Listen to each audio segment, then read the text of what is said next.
Ano ito? Bodyguard mo? Siya pa yung may-ari ng motor, sir. Humiram ka? Opo, sir. Okay. Dala mo yung ORCR? Opo, sir. Copy lang po. Talagang kailangan kitang makausap. May maganda akong kwento sa'yo. Kaya pala masaya ka. Ito po yung sa resibo lang po, sir, na nakuha ko lang po. Dito sa may cashier po. Kinuha po nila yung, sir, sa releasing. Mag-usap tayo. Kailan po? Hintayin mo lang ito. Pagkatapos. May kakausapin lang kami. Dito lang po ako. Oo, sige. Anong ginagawa mo dito? Yung nagbayad po ko ng huli. Anong huli? Ano po yun na, nagkamali lang po pagpasok sa toll gate. Tapos sinikitan po. Binayaran ko na po. Sige, big time ka naman eh. Ay, hindi ko. Tagal ko na nagdadasal ako na sana makausap kita. Ay. Mag-picture ako para makita ng mga membro ko. Sinagot ng Diyos ang dasal mo. Ano po? Nandito ako ngayon. Sige po. Kailan po. Mag-picture ako sa GC. Yan, nagkita tayong dalawa. Sabihin ko na nandito. Pero alam mo, may bayad ang picture sa akin. Wala pa akong pera ko. Utang. Pwedeng utang. Tumayo ka eh. Nakatayo na po ako. Ay, sorry. Ako na lang. Ayan, baba ako na. Yan, diyan ka lang. Dito na lang ako. Bumaba ako ng konti. Pangit yung aking kamera. Alisin mo naman yung sorry.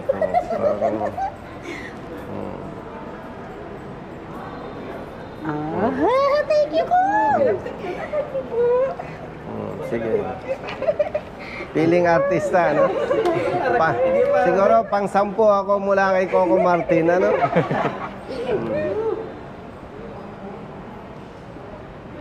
Thank you po. God bless po. Brother, thank you. May utang kayo ha, tig-isa ha. Ako po, hintayin kita ngayon. Sige. Punta lang kami kay Director Almora. Okay.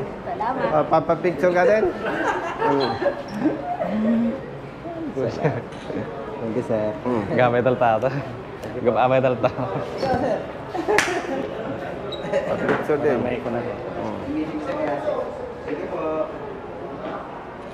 Okay. Thank you. Brothers. Wakan mo. Opo, sir. Hi, brother. Hindi kami oras, sir. CR lang ako. Hintayin niyo ako dyan. Bueno.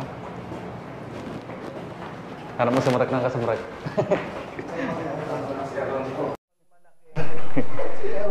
No? Pwedeng ipagyabang. Malinis. Maganda. Teka. Titingnan natin kung may tubig. ICO. So, dyan. Central Office. ICO na dyan. Ano ba yan bro? Tubig o lakas ng ihi mo? Di iba mo dyan eh. Ba, ayos ah. Ganyan umihi ang binata. Oo. Pag age na 40, 50, medyo yung pressure. Kumbaga sa truck, sa makina, loss compression. Binakala na katan. Tingnan natin kung may tubig. Tingnan. Uy! May tubig. Oy! May sabon. Ganda ng CR nila. No? Pwedeng kumain, no? Kahit may dala kang... Handa na dalawa sa murag. Kahit may dala kang cheeseburger, eh. Pwede, ano? Galing.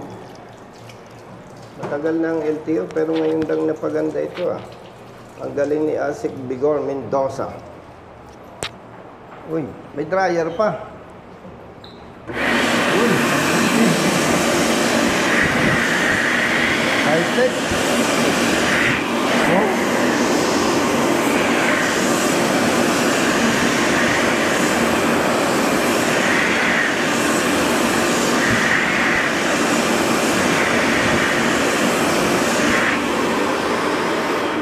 Sana gayahin ang PNP.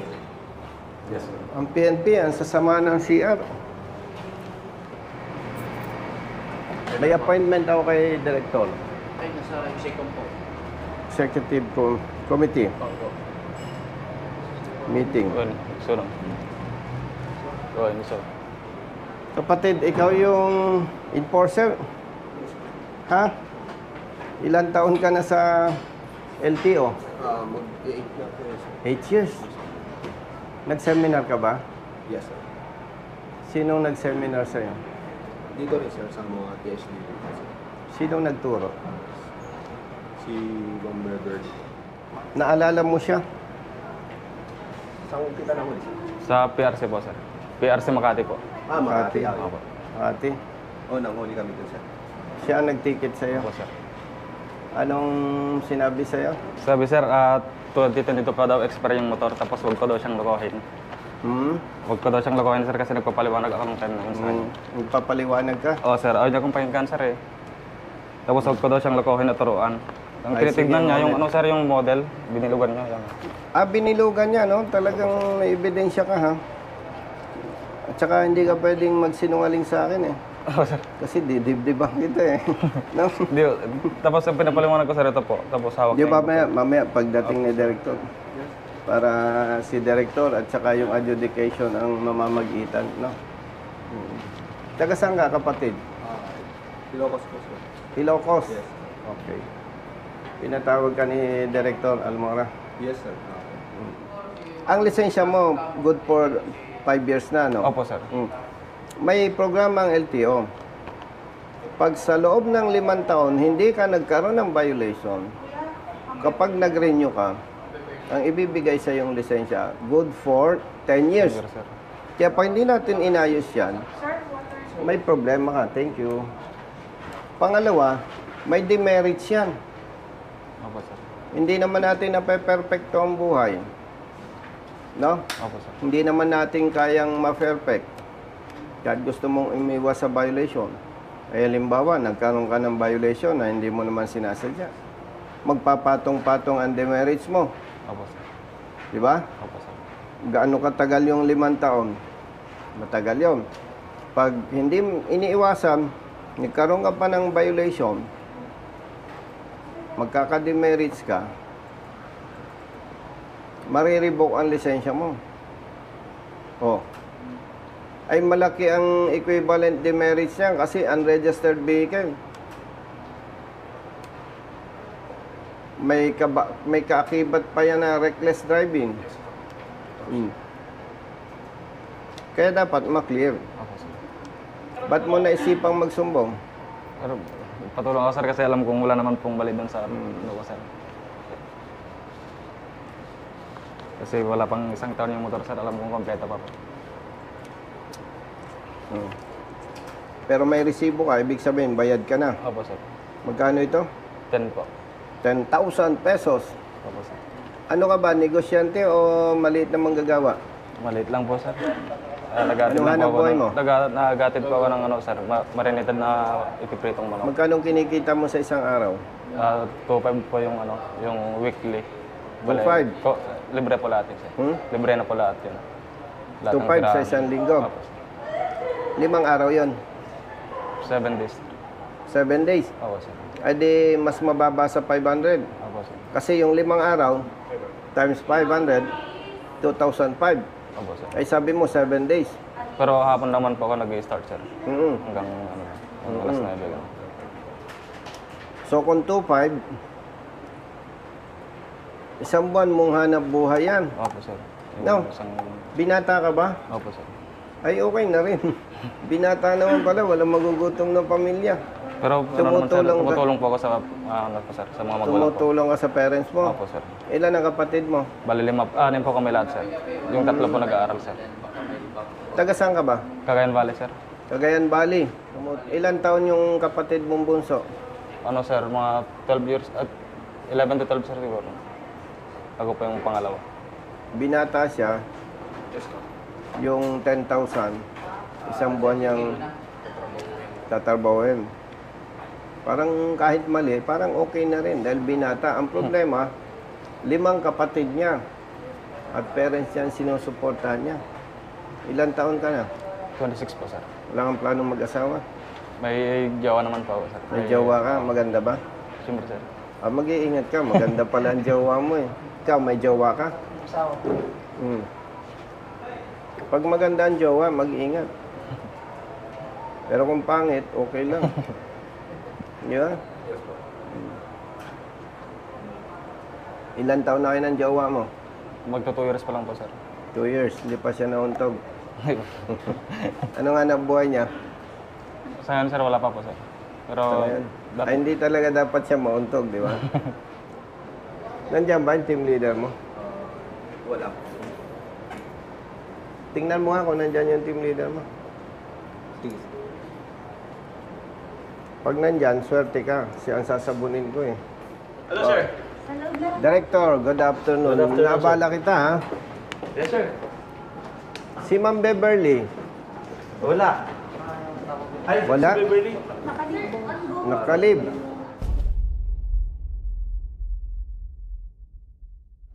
Nakalib? Sino adjudicator natin, Director? Si Director Baltasar. Nandyan? Ano ko siya? Sigurado kang pamilyar siya sa rehistro? Registration? Huwag mo siyang iharap kung hindi siya pamilyar, magkakahiyaan tayo. Hindi, baka si ano na lang. Pero sila din ang nag-adjudicate, sir. Hindi, kailangan kapatid, yung pamilyar sa registration. Si Kathleen. Sir, si Director Esteban Baltasar. Maraming beses ko lang nakaharap si Director. Siya sa adjudication. Hindi, sir, sa law enforcement. Sa law enforcement. Ikaw ang team leader, no? Hindi, siya yung division chief. Sa field enforcement. Mas, kung okay lang sa'yo, Director, mas komportable ako nakatayo. Masyadong Si Villegas. Nandyan ha. Ni-request ko, Director, yung team leader niya, samahan siya para, kumbaga sa boxing, magtulong na sila. Tinanong ko yung enforcer po natin. Ilang taon na raw siya? 8 years na sa law enforcement. Villegas. Tinanong ko, Director, kung siya ay nag-seminar. Nag-seminar daw. Sino ang nagturo? Si Ma'am Beverly. Ay kaya ni-request ko sana. Kaya lang, nakalib. Para hindi masayang ang oras natin, with respect sa iyo, Director, ako na lang magkukwento kasi may ebidensya naman. Si Ryder nahuli ng enforcer natin, Mr. Villegas. At according to him, binilugan ni Mr. Villegas yung year model 2022. Brother, may bilog dito yung year model eh. Yes, sir. Ikaw nga ang nagbilog? Yes, Oh. At ang sabi sa kanya, expired na yung iyong rehistro. Kasi 2022. Ang Certificate of Registration, March 8, 2023. Ang official receipt niya, March 8, 2023. Okay. And then, may plaka na siya. Ending 2. Okay. Director, papansinin po ninyo ang MBUC na binayaran 900 pesos. Samantalang bawat isang taon 240. 240 times 3, that is 720. Nag-plus ang LTO ng 180 pesos. Kasi from March 2023, ang ginawa niya, pinabayaran na sa kanya hanggang February. No. So, ibig sabihin, Director, 3 years siyang rehistrado. Tapos, magaling yung nagrehistro. In-adjust niya yung March 2023, 24, 25, 26. March. In-adjust ng LTO na dapat kung 2023, 24, 25, 26 March dapat siya mag-rehistro. In-adjust na nung tao ng LTO. Sa halip na March 2026, in-adjust March 2027. Kaya nagpatong siya ng 180 pesos. Director, para walang kalituhan, simplihan na lang po natin. Rehistrado ang motorsiklo ng 3 years. 2023 plus 3, 24, 25, 26. Now, ang nakita ni Enforcer Villegas, 2022 yung model. Kaya dapat daw, expired na siya. Etong ebidensya, Director. Tinikitan siya ni Mr. Villegas. Unregistered. Yan. Oh. Unregistered MB. Perma mo ba ito, kapatid? Yes, sir. Kahit, Director, ang date ng siya ay nahuli is June 13, 2024. Kapatid, alika. Rehistrado siya ng March 2023. Ang official receipt niya, March 2023. Yes, sir. Ang binayaran niya sa MBUC, 900 pesos. Motorsiklo, 3 years. Yung ibang detalye, kahit hindi natin pag-usapan, malinaw na siya ay rehistrado hanggang 2023, 24, 25, 26. Ngayon, siya ay hinuli ng enforcer ninyo ng June 13, 2024. Bagaman at ito ay for investigation pa rin sa parte ng adjudicator. Ang tanong natin, nagbayad siya ng 10,000 assuming for investigation pa ito, kaya ang term na ginagamit ko, Director, assuming after the investigation na nakita mali ang apprehension ay ang rider nagbayad na ng 10,000, what will be your recommendation, Director? Why did you admit the violation of charge if you are not guilty of the offense? Bakit niya binayaran? Siyempre, mas marunong ako sa kanya.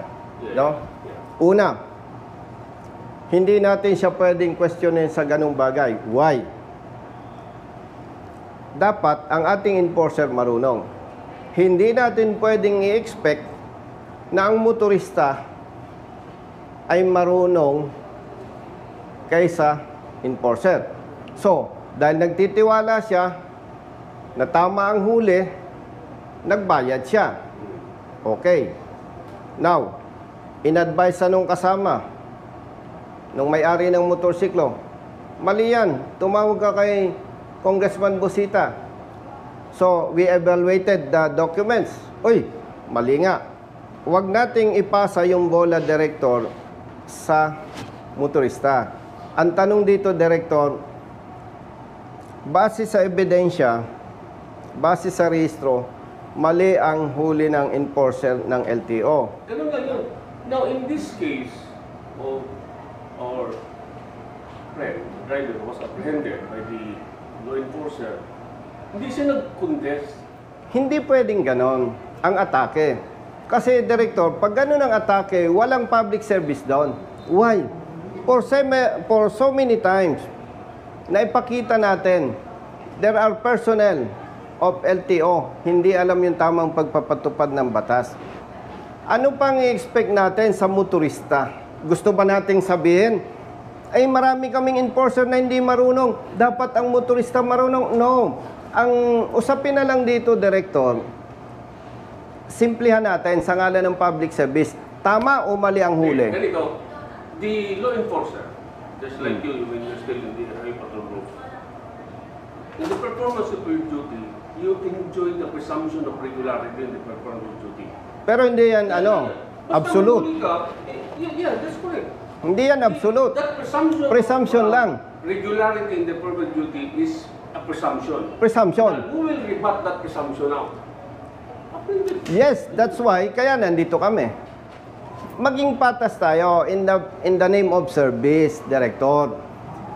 Kung yung enforcer natin hindi marunong, what can we expect from the motorist? Now, meron tayong advokasya, dumulog sa opisina, and we evaluated the documents, and we found out na mali nga ang panguhuli. So, wag na natin pahabain, Director. Simplihan na lang natin. Sa ngalan ng public service, mali ang huli. Ngayon, nakagbayad siya ng 10,000, there is now a protest after the case was settled and paid and fine paid. So, ngayon, titingnan natin ngayon kung tama ba yung apprehension. Exactly. That is now your point, Congressman. That we will look now into the question whether or not the apprehension is correct. But insofar as the adjudication is concerned, since the apprehended driver did not contest the apprehension, instead, he admitted the offense charge. Huwag tayo doon, Director. Considering na nagbayad, you presume na ina-admit niya. Ang sinasabi ko nga, Director, kung ang enforcers ninyo, even the stick officers, marami ko nang napatunayan, hindi marunong magpatupad ng batas, what can we expect from the motorist? Now, kalimutan na natin yung issue na yon. What is the remedy? What is the Ngayon, remedy? kaya ni-request ko kay Director, iharap yung competent personnel. Kasi, hindi ko i-advise sa kanya na mag-file ka ng contest, attend ka ng hearing, balik ka, dahil sa current system ng LTO, Director, absent siya sa trabaho, attend siya hearing, absent siya for the resolution, after you find out na mali ang apprehension, cancel ang huli. Eh di, yung absences niya sa trabaho, hindi naman binabayaran. O, bakit ko i-advise na mag-contest pa? Ngayon pa lang, sa ngalan ng public service, we can easily determine na mali ang apprehension. Bakit natin paikot-ikutin pa?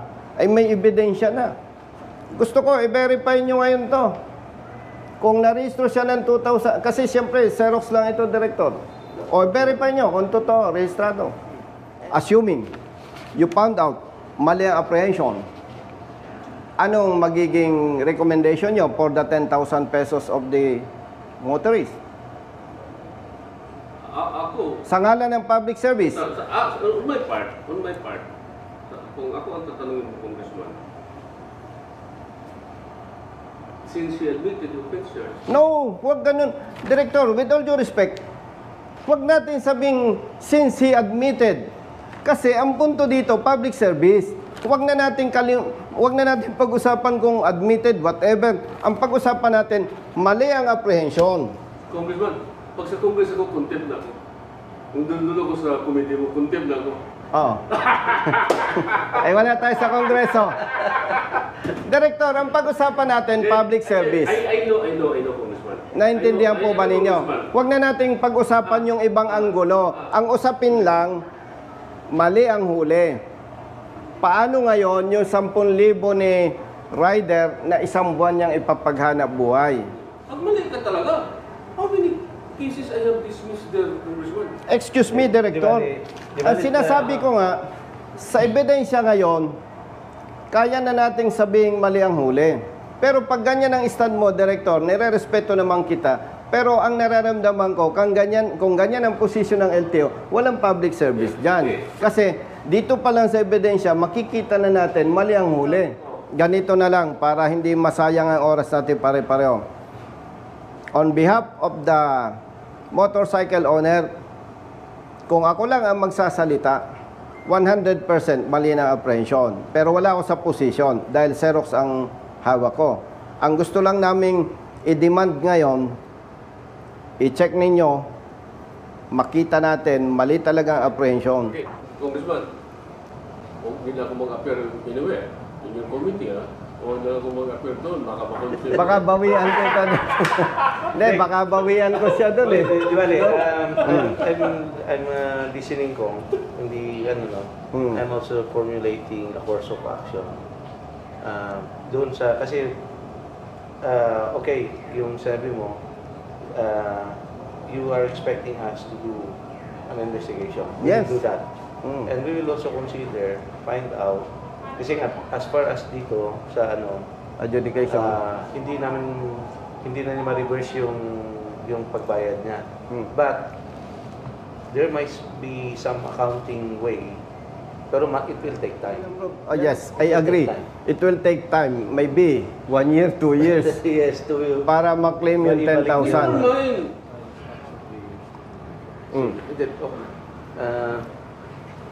So, Anong verification result?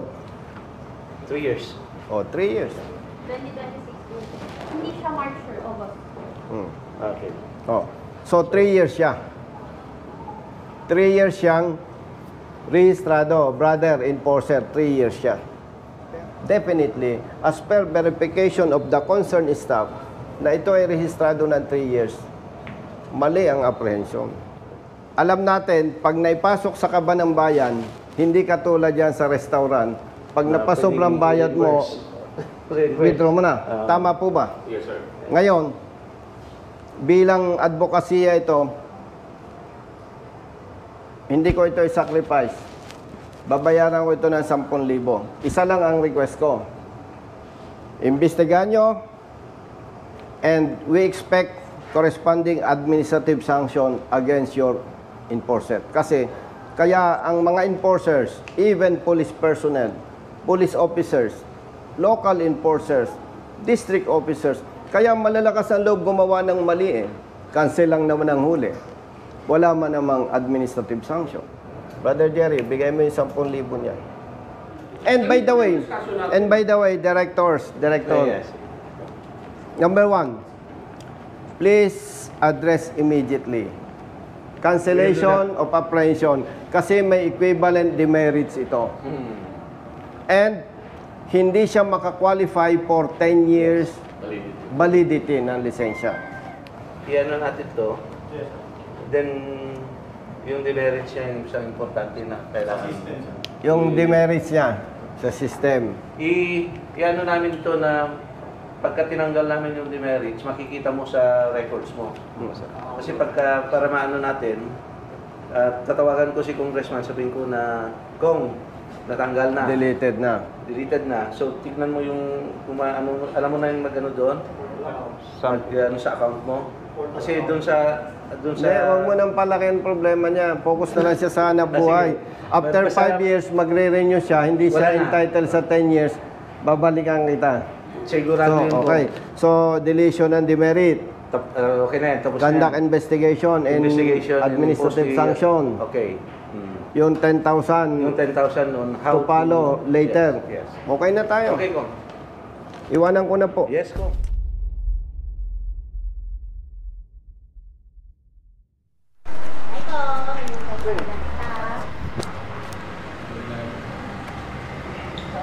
Balikan ko lang yung issue mo. Yung mga na-impound, may provisional authority yun. May decision po kami, lahat. Pero in-impound. In-impound. Sa kanila po galing ang decision ko. Tapos, binigyan nila kami ng prangkisa ng premium taxi, pero hindi po nila kami binigyan kung paano namin pamasada. Tapos, sinabi nila, si Delgra pa nung time na yon. Hindi, ganito na lang. No? May problema din yung kaibigan ko.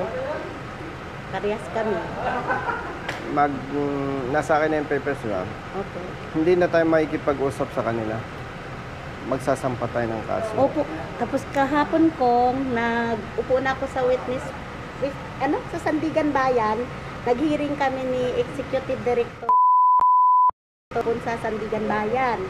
Tapos babalik po ako sa Martis. Lumalaban naman po ako. Laban lang. No, kita ko Kasi- naman matapang ka, basta tama. Ano? Kasi po kung hindi po ako lalaban sa kanila, lugmok po ako. Pero mo. At pag hindi ka lumaban, hindi ka na makakabangon. Opo, ang isang member ko po na-stroke dahil kaka-stress dahil hindi namin nakukuha ang aming mga sasakyan. So, nag-file kayo ng complaint sa... Ang kay nagbayad ako sa kanya noong 2019 pa po yun, nagbayad. Hindi, yung mga Yung na-impound. ngayon po, nag-motion po ako sa LTFRB. Kahit isang sagot sa motion ko, wala po silang reply. Ganito. Yung motion na ma-release yung units. Opo. Okay. Ang Hindi, minusyon ko po ganito. doon, Ano? ipa-recall, ang dinesisyon nila nga bakit nila ako kinolorom na magbayad ng 200,000 at saka cancellation of franchise. Kasi Samantalang nung nahuli may may prangkisa. may prangkisa. Opo. Okay. Yun yung kinwestiyon ko nga Ganito. sa kanila kung kaya sabi ko nga paupuin mo ako doon sa ano, tatanungin ko lang yung LTFRB. Hindi, ganito nga. Bibigyan ko ng attention yung priority ko. Salamat ko. Lalaban natin. Kasi Kasama nun sa kanya, ano? Yung sa kanya po, ano yan, nagbiyahe, tapos sa Yung time ng COVID, Oh. Inano po doon to kinulurong sa Bicol. Pero andito na po kay Kay ASEC ASEC. yung ano daw po, hindi pa, matagal na po eh. Matagal na, hindi pa lumalabas. Ano lang, andyan na daw kay May ASEC. extra ka bang kopya nito? Wala nga po eh. Dalhin mo na lang. Tagasan ka ba? Dito lang po sa Cubao. Brother Jerry, magkuha nga kayo ng number nito. Binigay ko na yung number ng sekretary mo ko. Magdala ka nga ng kopya sa office. Mm. Binigay ko na po yung number ni Elion. Mag-usap nga kayo, magsabay na lang kayo. Kung At kailan yung po. ihanda ko yung abogado ko. Opo, gusto ko na lang lumaban kasi yung Wala nang pakiusapan, yung kaso na. danyos, yung ano, Oo. sobrang hirap na kasi. Biruin mo kung nakiusap ako sa kanila na bakit nila ako binigyan ng order na kolorom na may desisyon. Pangalawa, ano yung pagka-identify nila ng kolorom at hindi kolorom? Bakit ganun pa rin yung aking kaso? Tama. Tapos, Naintindihan kita. 200,000. Tapos, cancellation of franchise, pinatay na nila kami. 150 units yung member ko. Mm. Ang sa akin, 30 piraso. Bakon ako sa utang sa bangko. Hindi, Kaya ko naintindihan kita. nagagalaiti. Then, naintindihan kita. Kaya nga, ang gagawin natin, hindi na ito pakiusapan. Opo, hindi na po. Lalaban po Yung ako. bangis ng batas ang gagamitin natin. Opo, sige po. Isama mo siya. Kailan po? May number ka naman ng secretary ko, ano? Opo. Mag-uusap kami next week. Isama mo siya. Opo, isama ko po siya. Opo. Okay? Salamat kong. Ingat kayo. Buti nakita kita dito. Nandun ako, nakaupo, nagdadasal ako. Kasi hindi pa ako sa hearing namin kahapon. Iba pala yung hearing ng Sandigan Bayan. Nakaka-nervous. Pero panalo ka doon, sigurado. Kasi makikita mo na agad. Sabi Kasi na, kung mali ang posisyon mo, sasabihin ko sa'yo, huwag ka nang magreklamo.